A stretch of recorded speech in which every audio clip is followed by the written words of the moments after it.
Quantification tables generated from the report spec page based on standard reports are determined by a configuration file when this box is ticked.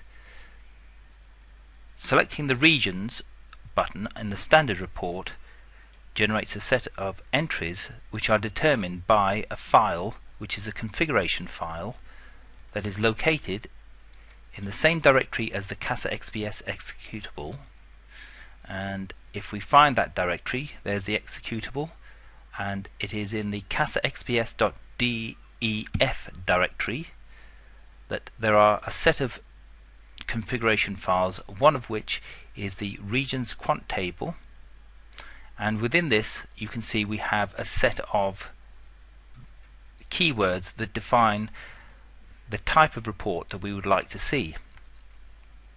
So we can modify this by changing these values. So I could say RSF transmission mean free path,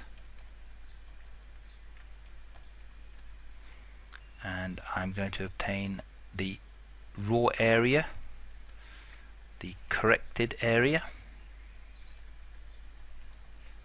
and the mass concentration. Let's move that down a bit,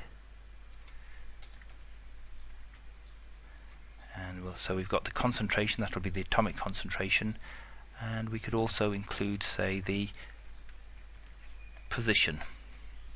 And if we save these values, when we return to the quantification, so these are the results that were previously reported. We can now press the button again, and now we get a set of values that correspond to the configuration.